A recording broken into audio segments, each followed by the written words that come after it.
Os jovens se cansarão e se fatigarão, mas os que esperam no Senhor renovarão as suas forças, subirão com asas como águias, correrão e não se cansarão, caminharão e nunca se fatigarão. Isaías 40, versos 30 e 31. Ministério Pão Vivo, direto ao assunto. Falando sobre as 2.300 tardes e manhãs e a purificação do santuário. Esta que é uma pergunta de um anjo para outro anjo, perguntando sobre a durabilidade da visão que Daniel estava tendo, e juntamente com Daniel, estes dois anjos visualizavam a visão da profanação do templo depois de ser invadido pelo rei grego. Cuidado com aquela tendência, que eu diria uma tendência manipuladora na interpretação, de afirmar que este chifre pequeno não é o rei grego, sendo que lá em Daniel 11, Daniel usou aquele capítulo para descrever com detalhes esta visão. Este chifre pequeno é aquele mesmo caso, aliás, acontece o mesmo caso na visão das 70 semanas, quando se fala ali do príncipe que há de vir, aquele da última semana, aquele que fará aliança com muitos e na metade da semana vai violar as alianças, vai proibir o sacrifício contínuo, virá na asa, sobre a asa das abominações. Tem aqueles que têm a coragem de dizer que este príncipe que há de vir é o Senhor Jesus Cristo. Nada disso. É uma referência direta aqui ao anticristo, aquele do qual ali na visão do capítulo 8 ele é representado pela figura deste rei grego. Não há como negar que seja o famoso Antíoco Epifânio. Mas o que prometemos para o vídeo de hoje é ainda sobre a falsa interpretação da visão das 2.300 tardes e manhãs com a purificação do santuário. A má interpretação desta visão levou Miller a marcar a data da volta de Jesus. É claro que ele foi seguido por multidões, pois era um período de frieza espiritual E Guilherme Miller foi tomado por um desejo ardente, aleluia, por isso, por um avivamento espiritual, um desejo ardente pelo estudo das profecias, tudo algo positivo, até que, não interpretando corretamente a visão das 2.300 tardes e manhãs, ele marcou a data da volta de Jesus para o dia 22 de outubro de 1844. Isto provocou um grande avivamento espiritual nos Estados Unidos. Todas as denominações se envolveram, ou quase todas as denominações se envolveram nesta falsa profecia, nessa falsa interpretação. Ela não se cumpriu, Jesus não veio, embora ficaram-se naquela expectativa.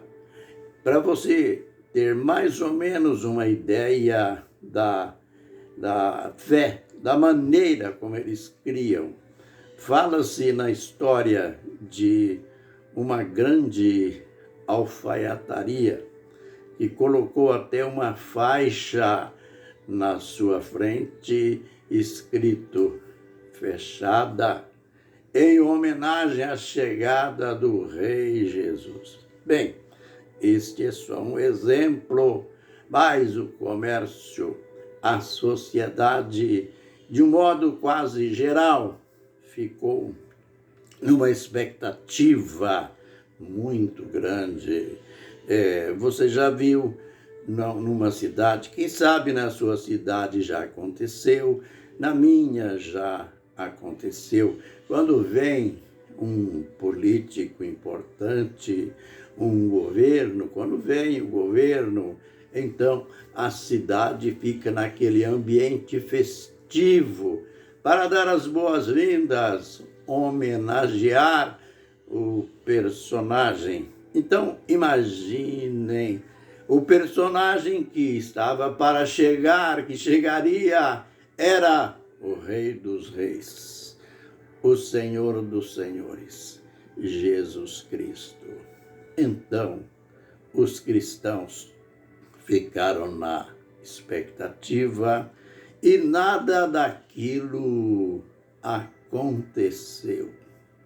E aí esse dia ficou na história como o dia da grande decepção.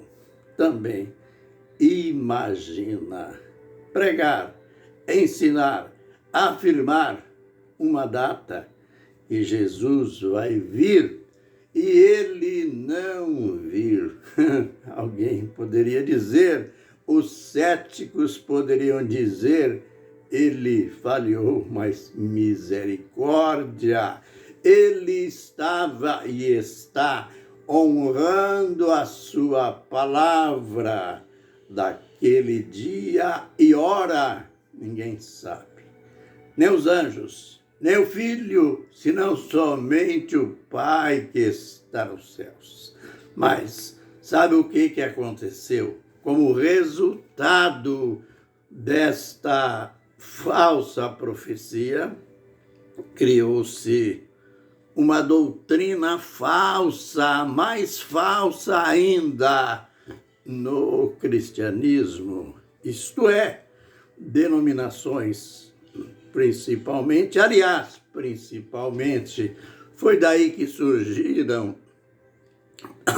desculpem-me, foi daí que surgiram os movimentos adventistas.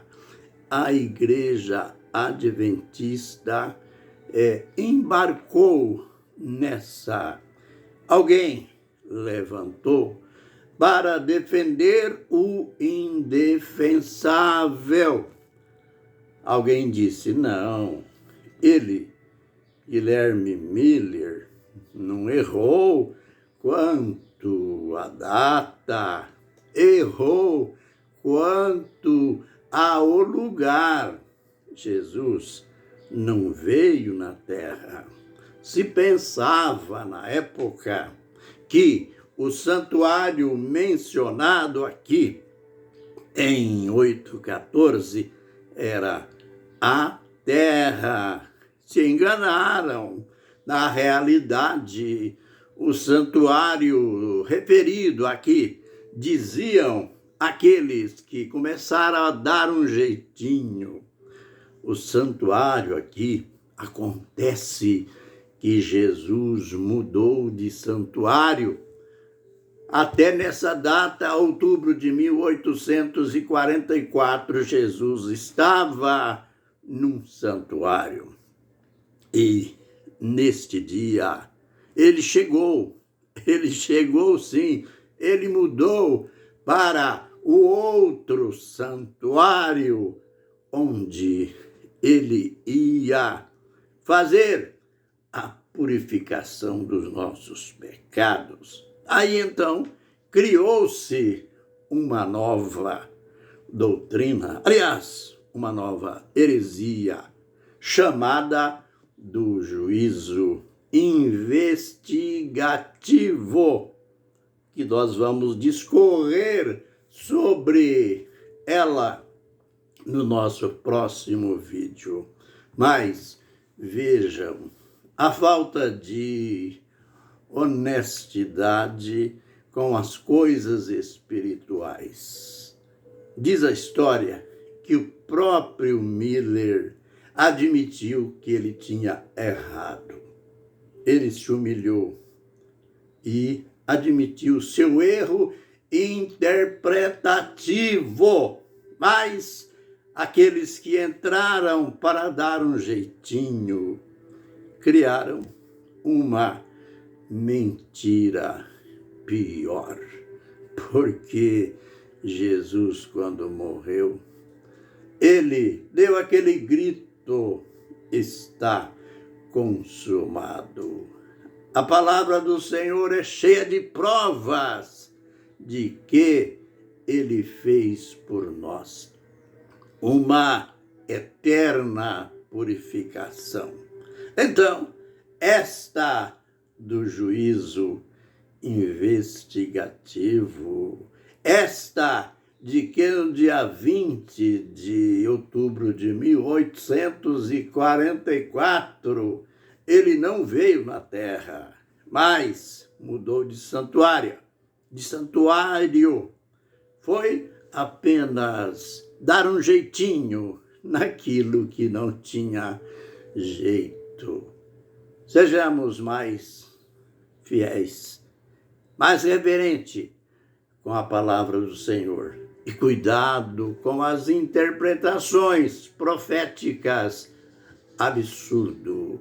Mas fique sempre em nosso canal, que vamos continuar desvendando, no desvendar de tudo isso, saber o que realmente são estas 2.300 tardes e manhãs e a purificação do santuário. Fiquem na bênção e na graça do Senhor. Amém e amém.